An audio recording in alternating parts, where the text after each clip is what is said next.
We don't do that here. But the cream rises to the top.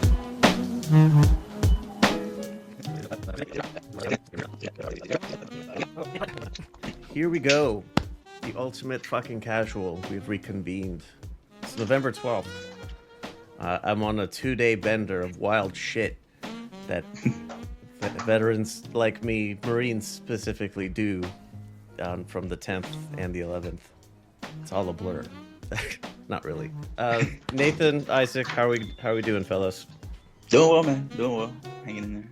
Doing well as well. I guess I could have worded that better, but I'm doing all right. Something that has me feeling not so well. Jake Paul versus Mike Tyson is coming up this Friday. I'm not sure how to feel about this. Well, it's only the second biggest crime that the state of Texas has committed this month since re-electing the Zodiac Killer. I'm worried, man. I'm not gonna lie. I don't want to see Mike Tyson get laid out. Like 58 years old. Yeah, no kidding. Like the Roy Jones fight, it was that was clearly shenanigans from the beginning. But yeah, this being sanctioned as a professional fight I don't like it. Yeah, I mean, it was in Texas. They had to go like specifically to that commission to make sure he was medically cleared to fight. The card itself, it's got a few like decent fights. Yeah, it does have good fights on it for sure. You know, it'll be interesting. I'm just like sort of worried. I mean, obviously, like the best case scenario, I think pretty much everyone out there that's not a part of the Jake Paul mafia is hoping Mike Tyson KOs Jake Paul, you know, in like somewhat brutal fashion. I think that would be the best timeline, but I don't know, man. At 58 years old, I just don't see if it gets past like round 3. I don't think there's any hope anymore. I think realistically, this fight could be a massive snooze fest. Like, it's 14-ounce gloves. It's 8 2-minute rounds. Like, there's a very real chance this goes to the distance, and they do the whole, like, no one's a winner, everyone gets a trophy kind of thing. Yeah. But I think the other likely scenario is Tyson getting laid out, or at least knocked down badly. Which would be the worst timeline. Yeah, you know, Jake Paul would be saying, "Oh, I knocked out Mike Tyson." He's already talking about he's gonna be calling out Canelo afterward as well. So I don't know. Great.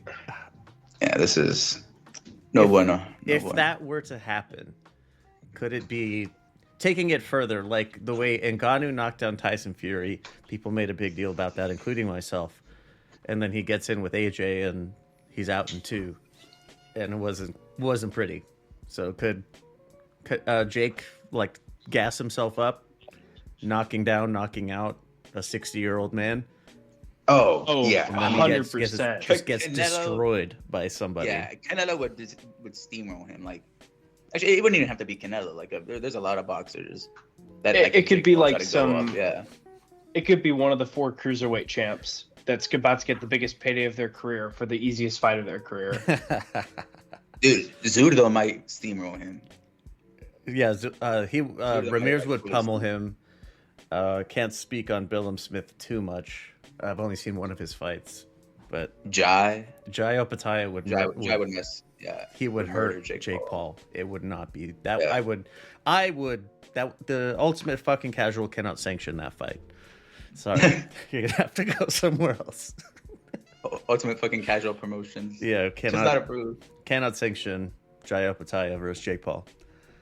I will say though, like I go back and forth on Jake Paul, and I'm really against him in this fight just because it's Tyson, right? It's like, you know, trying to challenge like an 80-year-old Jordan to like a game of street ball. Like, it's not right. But it still would be the funniest thing ever if he like did somehow get himself into a fight with like Jai or Zurdo and won.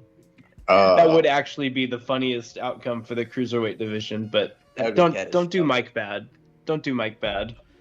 Carry it to a decision, and then you get in with Opetaia or somebody. Yeah, wow. I would have to get back onto the Jake troll train. I don't actually give a shit about him one way or the other, but for the sake of annoying other people. He's the most. He's the greatest boxer to ever live in the modern era, I guess. To caveat. But enough of that shit.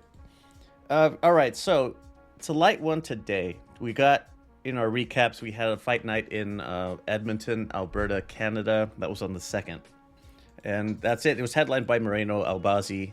I didn't take notes on this one.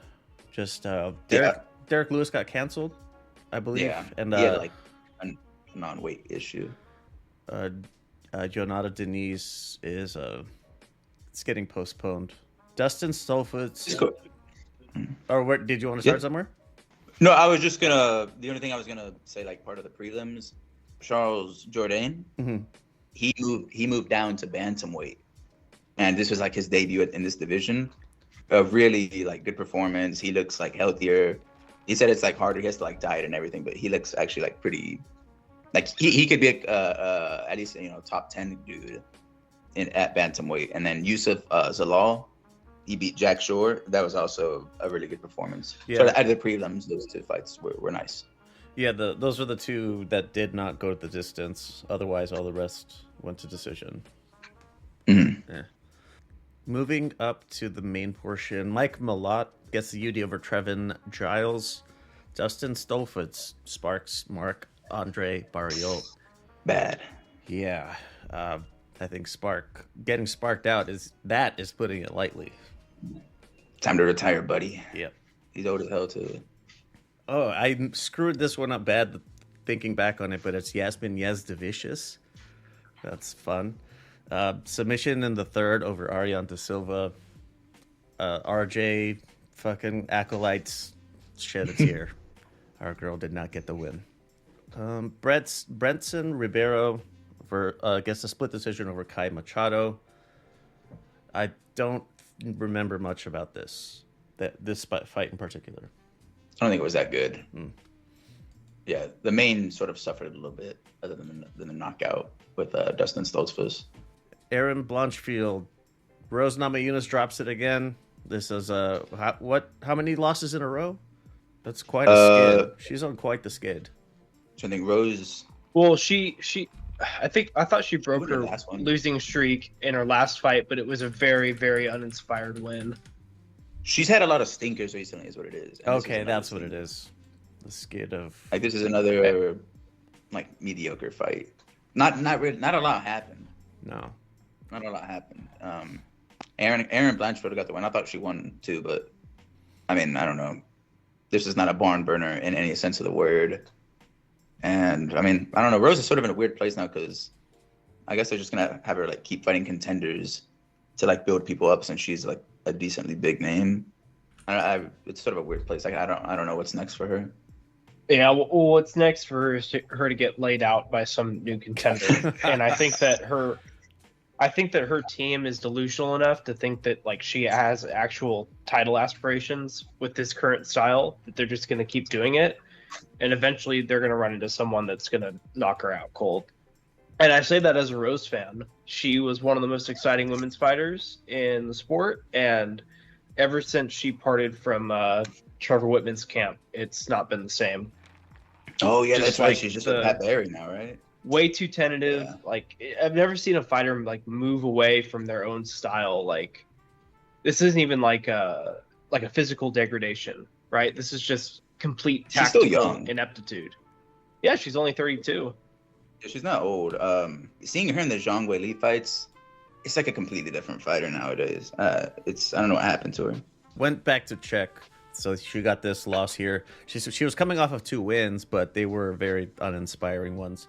Like Tracy Cortez, there's a pretty clear reason why anybody would go back to watch that fight now, and it's not for Rose. Amanda Hebus, Manon Fiorot, I remember that one too. That's unfortunate. Back-to-back losses or wins over Weili, right? Yeah. Yeah. One of them was like almost an immediate KO too. A head kick. That's fun. But yeah, well, we'll see. Eh. Aaron Blanchfield might actually fight Alexa Grasso next. Although I think Alexa Grasso actually injured her leg, from what I'm seeing, so she might be out for some time. That is who she called out, wasn't it? Yeah, which I think would be a good fight, but I don't know if it'll get made anytime soon. And in the main event, Brandon Moreno, UD over Amir Albazi. What the fuck was up with Albazi? Didn't seem like his head was in the game. Either that or is Moreno on like a... I think he may have expected this more recent version of Moreno, and he got like the actual version of Moreno. Yeah. Like vintage. He did seem like kind of, he looked a little starstruck, like he didn't know what to do. Yeah. Okay, so that might have been that then.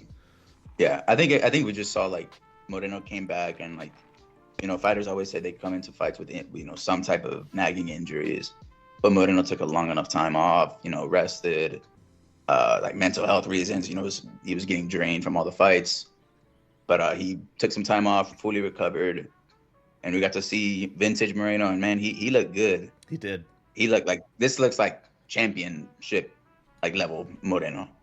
Like if that dude fights Pantoja or whoever the champion is, I would say he definitely has a chance to win the belt. I don't know, man. I think he's not next for the title at all. But like maybe one more fight. I don't know against who, but one more fight, and then he's probably right back into the conversation. That's how good the performance was. Because Albazi is not a pushover at all. No. Trying to think if, because the doesn't look like the rankings have changed at all, and this card was a while back, so there's some time where they usually, it's more than enough time has elapsed that they would have updated it. So Pantoja's champ, of course, Royval still number 1, Moreno still at 2, Albazi at 3, Kai Kara France at 4, and Tatsuro at 5. I could see them honestly doing Moreno versus Kai Kara France again. That's what I was thinking. Because Royval is probably gonna get the winner between Saya Sakura and Pantoja. Obviously he just beat Albazi. Taida took some damage. She's gonna be out for some time. Yeah, but I don't know. It's probably gonna be Kai Kara France, either that or maybe they try to hook him up against Tatsuro Taida. That's who I was hoping they would do, is if Taida can come back soon enough, because Moreno didn't seem like he had too much trouble there. Yeah, it doesn't seem like any injuries either, right. So you give him a few months and he should be good to go. But yeah, that was a great performance. Anything more on this fight night card before we get to the meat? Is this the biggest of the year? I don't think so. I feel like it's being billed as such. Yeah, they have to build it. Like they're having to use big words to promote this next fight. Right. So coming up on the 16th, UFC 309 at the Madison Square Garden main arena. As if they would put this shit in the theater.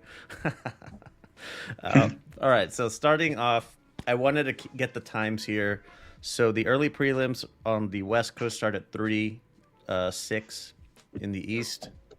Veronica Hardy versus Eduarda Mura, flyweights. Basil Hafez versus Oban Elliott, welters. Ramiz Brahimaj, welters. And capping it off, Marcin Tybura versus, here it is, Gionata Denise. Oh, yeah. So they got him back. So that's the early prelims. I'm not really sure what to say other than the headline of the prelims, early prelims. These are some of the prelims of all time. That's what I'll say. Definitely. Yeah, Tybura's a prelim merchant. Prelims start at 5 on the West, 8 on the East. Starting off, David Onama, opponent yet to be determined. It's cutting it pretty fucking close, but apparently 3 hours is the fucking acceptable limit of before you call the fight off. That's right. Jim Miller versus Damon Jackson. I'm not familiar with Jackson, so is Jim being offered up on the altar of building someone up? I don't know much about Damon Jackson, but just by eyeballing that record, that could be just him trying to go out with a win. Oh, yeah. Okay. Yeah, the prelims has a lot of like geriatrics, is what it seems like. The geriatric league. I mean, Weidman, Miller, Damon Jackson. Well, that's unfortunate. Hopefully, the headline of the prelims is nice though. Chris Weidman versus Eric Anders Middles. This will be the first of a 1-2 punch of the eye poke special. That is Oh. this card. Goodness, please no. While the number of eye pokes have, it seems like there's less. It's happening less often than it did, but when it does happen, they seem to be a lot worse. Not sure. Would why. you? So I saw a piece of breaking news, and I was waiting to bring it up, but now I think this is a good time to bring it up. So, would you say that those reduction in eye pokes is due to the new gloves? I think Oh, more because Yes, the refs are being a lot more strict about calling it out, and they're giving firmer warnings like before the fight even starts. So I would say it's more that than it is the gloves. Isaac, do you think the gloves contribute at all? I mean, a lot of fights have happened. There's probably already like some stats out there, and like you should be able to get like somewhat of a sign. I'm gonna say probably a little bit, but they probably been like cracking down more with like the refs and like Leo said. But I'm gonna say yeah, a little bit probably. Well, for whatever advantage that may or may not have given, the UFC has announced just 15 minutes ago that the UFC 309 fighters will use the old gloves for this fight, and have given no reason why. Well, We're getting the John So- Jones special eye pokes. We're getting them back, vintage John Jones. yeah, John Jones They're wanted putting them, back so out, yeah. they're gonna give him whatever he wants. We're secure. The UFC is making sure John Jones wins this fight. Well, Stipe, Honestly, I hadn't thought about that, but genuinely, it could be that Jones requested it. I honestly think that's what it is. They had him test on the gloves. Like, nah, I can't he shoot tried my the new fingers ones. out. Exactly. He tried the new ones. Says I don't like how they feel or whatever. They're weird, but really he knows that his fingers are not positioned the way he'd like them to be. Is DC gonna be commentating this card? I think so because I saw this reel on Instagram that was some fan or a reporter or something was asking him like, "How does it feel to be calling your daddy's fight?" Ooh, Oh. that's Damn. low. It was. That's an F. But also, I really hope DC like at least mentions the eye pokes, or like at least makes some type of joke towards John Jones and the old gloves. Like that would be hilarious if he did.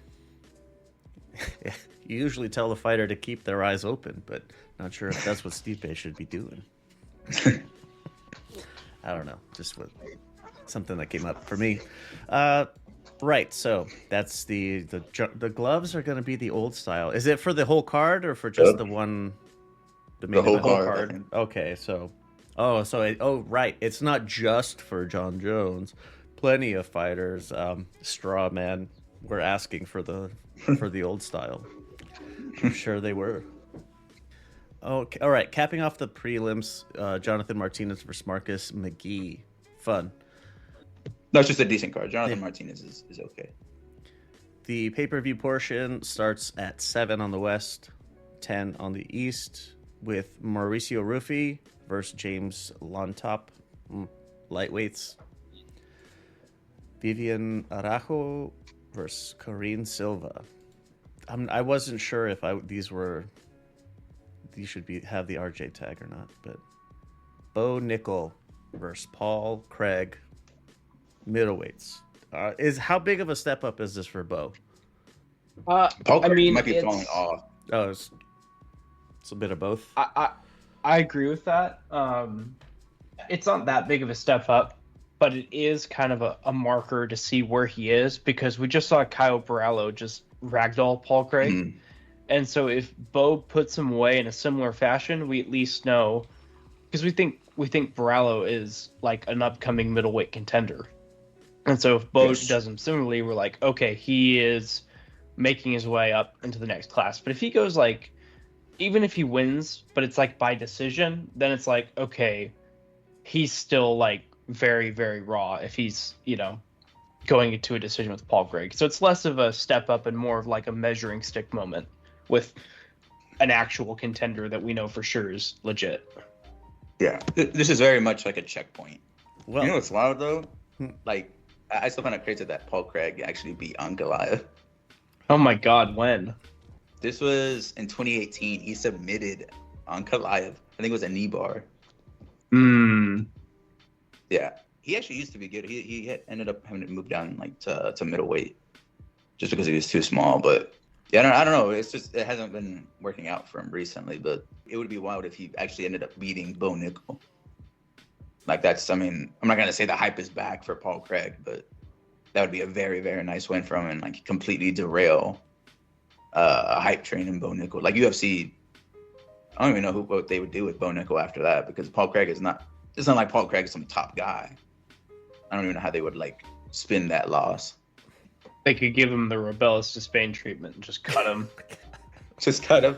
You had your chance. They wouldn't cut him after one loss, but I mean, if he lost to Paul Craig and then some other no name, I mean, Craig's not a no name, but you know, an unranked fighter. Yeah. That would be really bad for him. Yeah, I mean, Bo Nickel should win this though. Like, I'm like, I don't know what the odds are, but I'm pretty confident that Bo Nickel should win this. How do you think Chief is feeling about this one coming in? He's feels some Chief? kinship. Yeah, from Discord. Yeah. Feels some kinship with Paul Craig. Do you think he knows Paul Craig? I don't know. How big Yeah, is Scotland really? Yeah. There's only a few like Scottish fighters. Actually, I think one of them just retired not too long ago.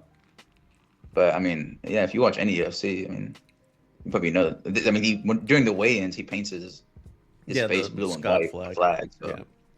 So maybe.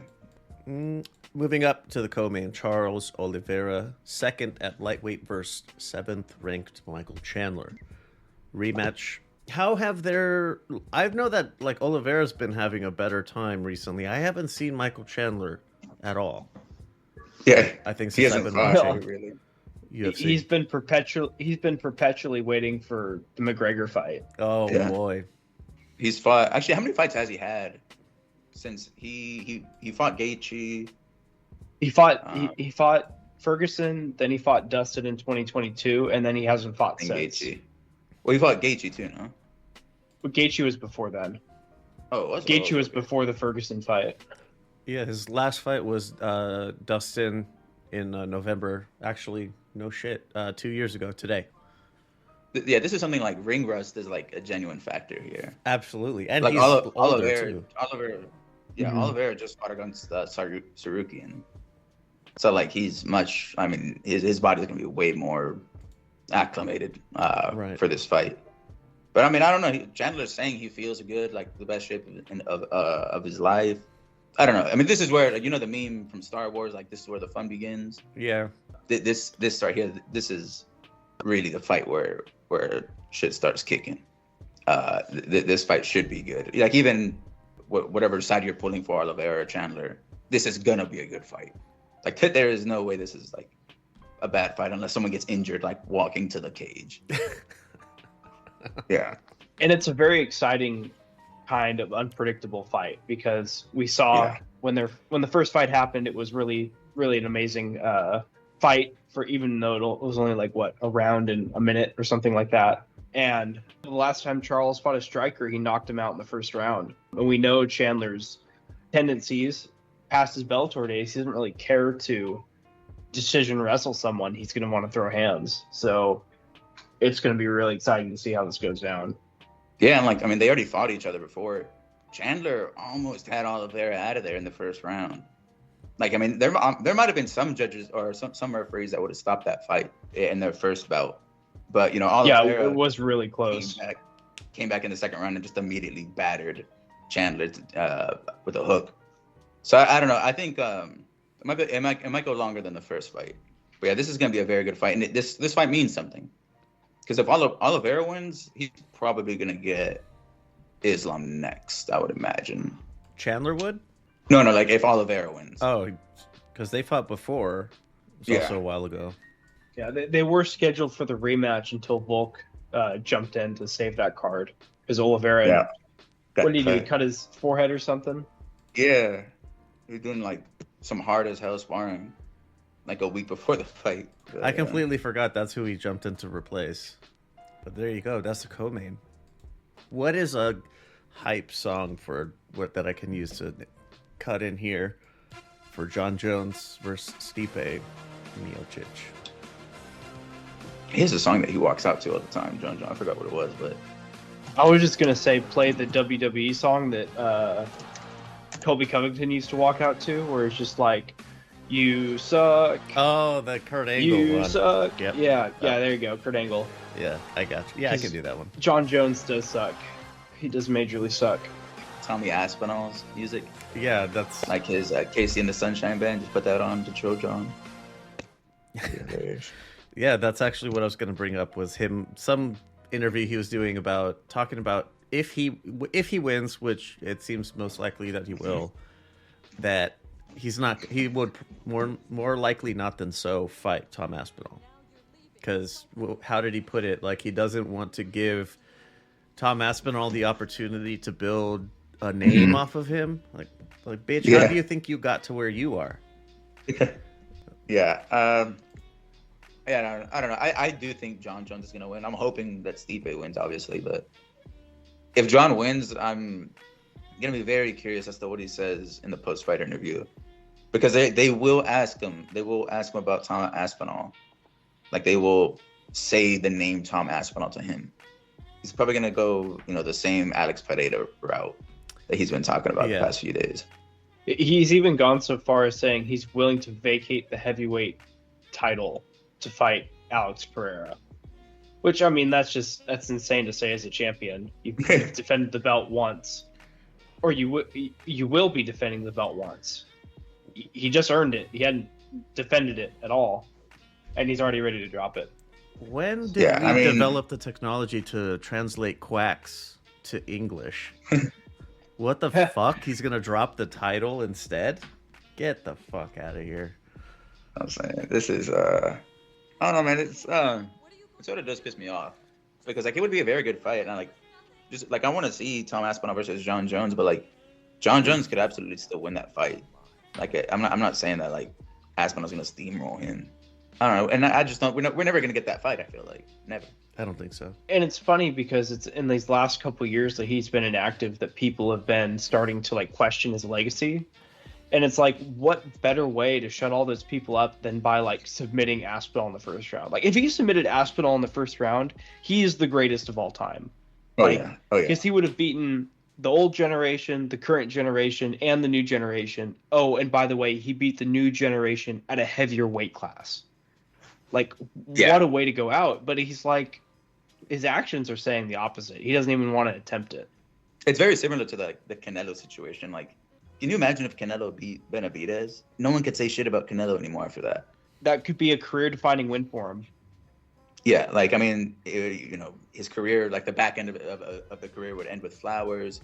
John Jones, if he beat Tom Aspinall, no one can say anything about John Jones anymore. Not flowers. The Khabib is now second.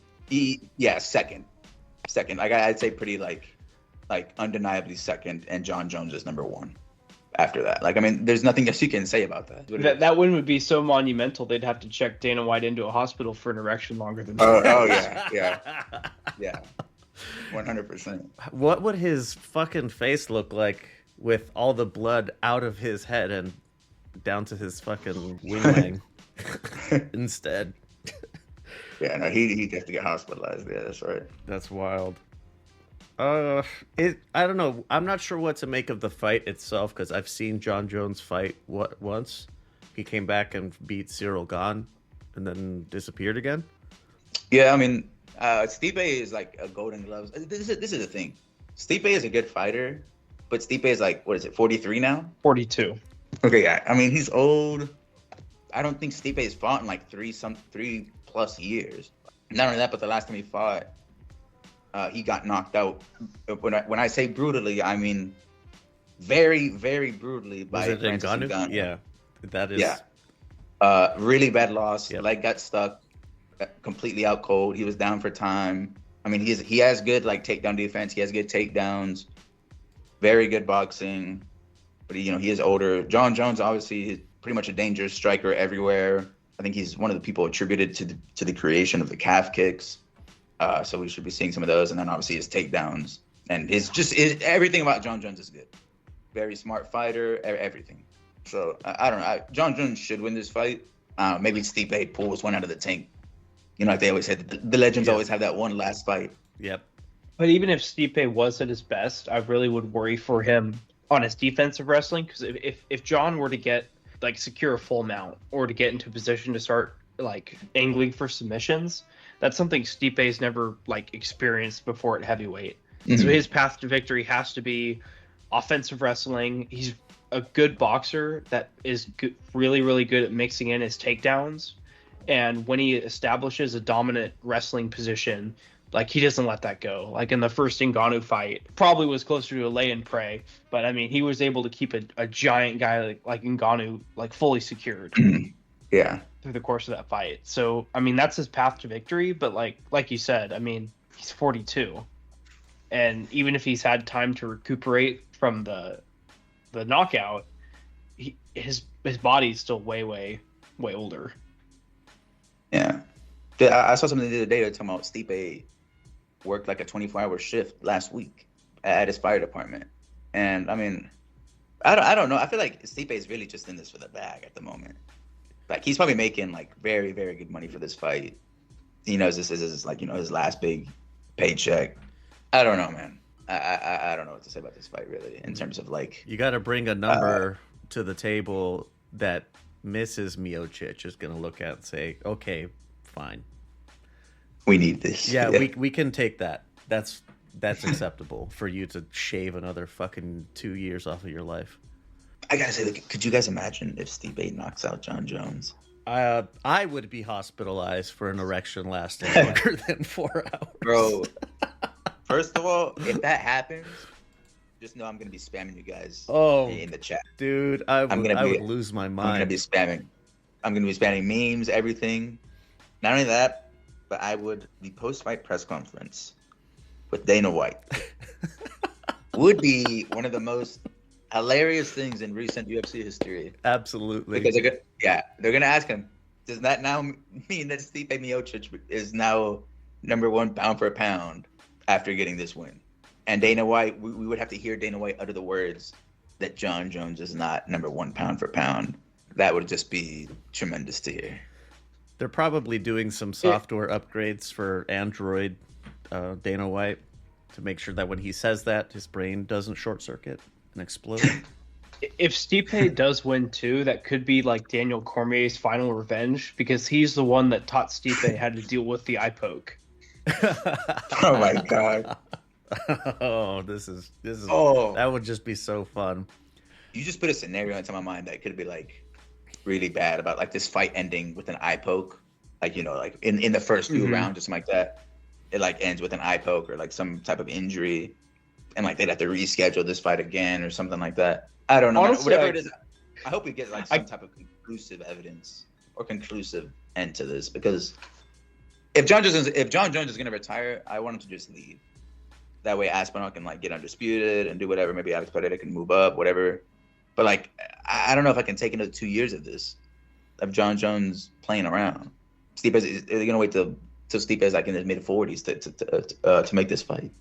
Yeah, the last thing we need is like, it would be funny. Stipe won and they like forced a rematch out of him, and he just walked away and said, "Nope, I'm retired now." But it would be actually worse if it was a no contest, and then they tried to book it again. That would actually be the worst thing ever. Bro, if Stipe won and like try to walk away, I'm like sure that they would like, they might even give him like 20 million to fight John Jones again. Like the UFC would be that desperate to not have like John Jones, you know, with the loss on his record. PFL's that would be rough offering for more UFC. than 20, so you're gonna have to do better, Dana. That'd be rough. Yeah, a no contest would be terrible though. It would be sort of like funny justice for the UFC though. Something that I think could be another poetic justice with Stipe winning would be for him to say immediately, like, leave the gloves in the whatever, and say, "Yeah, I'm done with this, but I got the clown show out of the way so that Tom Aspinall can claim what's rightfully his." Oh yeah, like this win should have been his. That would immediately be an all-time UFC moment. Like the clip of him retiring, beating John Jones, leaving his gloves in the ring, and then just leaving. Yep. And then he goes back to his little home in Cleveland. Goes back and to just firefighting. relaxes. Yeah. That would be. I mean, that's immediate. I mean, he already is legend status, but I mean, first ballot Hall of Fame, all the flowers, all the flowers. Yep. No matter how this happens, Miocic will still go down as the fighter that was on the best UFC fan poster of all time. There it Man, is. there you I go. found it. It goes so hard. This is a fan poster. Yeah. Oh, it's so good. Hey, Joe Rogan's over there smoking on and gone. What is that? Yeah, I was What is that? trying Oh. to figure that one out. What the hell is that? I gotta say, I would prefer this poster to like some of the posters UFC puts out. Yeah, this would be better. 309 is a little bit of a, in terms of like this year, the cards that they've had. 309 is a little bit of a stinker. Of a It is. pay-per-view. I was gonna say, like, I'm not nearly as excited as I have been for the last few. Yeah, like I get it's MSG. There's a lot of history there. John Jones is obviously a big name. Stipe is a big name. The main and co-main are like okay, but I mean they're really good fights. I mean at least the co-main. But man, everything else, this is like textbook top heavy.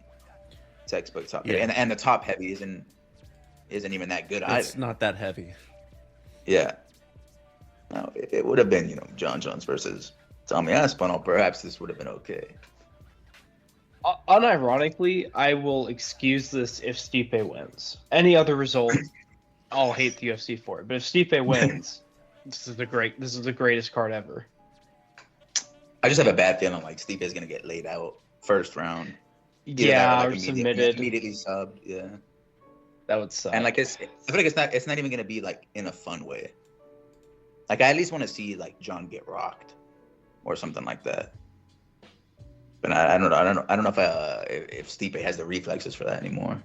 I would be okay if we got like a Dominic Reyes or like a Thiago Santos fight where he wins a decision, but he like actually has to go life and death with a 42-year-old Stipe. One where like the people's champ type shit. Yeah. Yeah, I could. Yeah, that would also be acceptable. But I don't know, man. This week, honestly, if the combat sports gods exist, they could cook up a script here this weekend. Mike Tyson KOs Jake Paul, Stipe KOs John Jones. If they truly exist, bro, this is the week for them to pop out. Jake Paul call out John Jones? Could he? I think he should. That would be great. I feel like he's more likely to call out Paul than Pereira. Yeah. I mean, he actually has already been calling him out.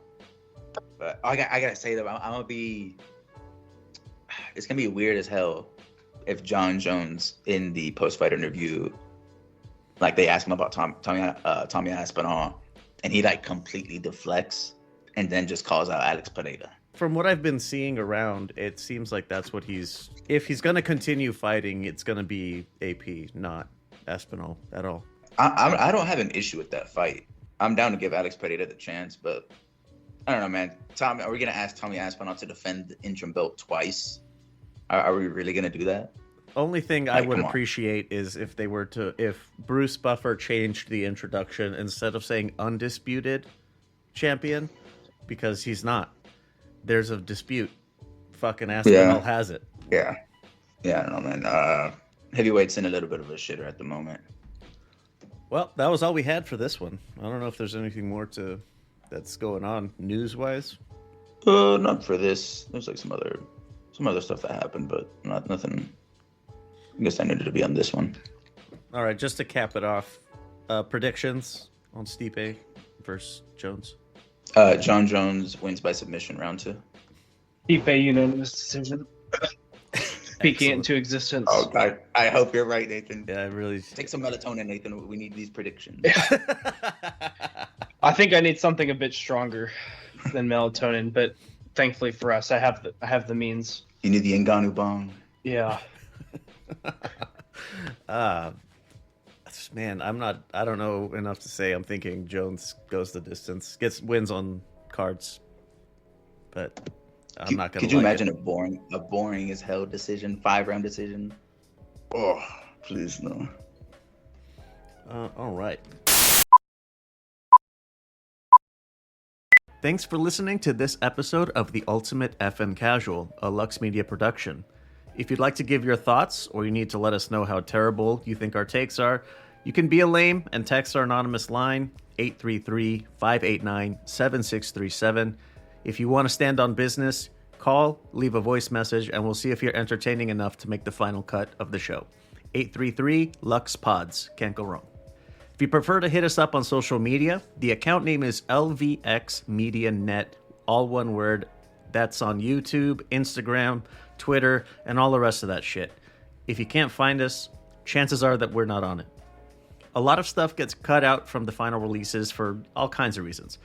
So if you want the raw audio exactly as it's recorded, look us up on Patreon, LVX Media Net over there, just like everywhere else. Even if you don't sign up on Patreon, you can still help us out a lot if you hit us with a rating on whatever app you're listening on. If you're not feeling a $5, you have our number, or you can slide into the DMs. Let us know how we can earn that full $5. The intro and outro music are by Middle of Nowhere Beats. And for more shows like the one you just listened to, go to lvxmedia.net. There's that shit. So, parting words heading into UFC 309. Boxing gods, do your thing, or not boxing gods, but combat sports gods. Please, we beg of thee, deliver. Deliver us from evil. Yeah. Deliver us from John Jones. Oh shit, I didn't even think. I forgot to think about what if John Jones post anger management doesn't have the same intensity as he did before. Oh, we didn't think about this. Post outpatient rehab and Has he started going to that already? anger management, allegedly. They're sending in a There, I guess there is another X factor here. What if Stipe voted for Kamala and he's just really pissed off right now and we don't know it? Kamala Bros. Yeah, Up. that would be wild. If that was he walked in with one of those camouflage hats. Harris Wells. Yeah, the camouflage. After the win, he said we demand a recount. He's he just goes on a tirade. Dana White just immediately erupts. We see tomato head Dana White. God, that would be hilarious. Michael Chandler runs out from the back. Trump is supposed to be in the audience for this fight, so yeah. That could be the play. Could be the play. We're gonna see another. Yeah, they're gonna make another highlight reel of Trump walking out, 100%. Man, how long do you think Trump will last when Chandler starts blowing him after his fight? Oh, dude, I Why'd guarantee you put that image in my head, man? Ugh. No, but I hear what you're saying though, because Chandler is absolutely gonna say something. Yeah, Chandler could get knocked out brutally, and he would still start meat riding Trump. He would still start saying some stuff. He's a hardcore Guaranteed. red hat guy, for sure. Yeah. He's rocking with this boy for sure. Absolutely. So I think that's the bet. Is how long is he allowed to glaze him on the microphone? That'd be Gross. hilarious. Why did I say that? We'll see. My apologies. That's it. We'll see you on the other side of 309. Yep. Sweet. Right. Peace. Peace. See you guys. Yep.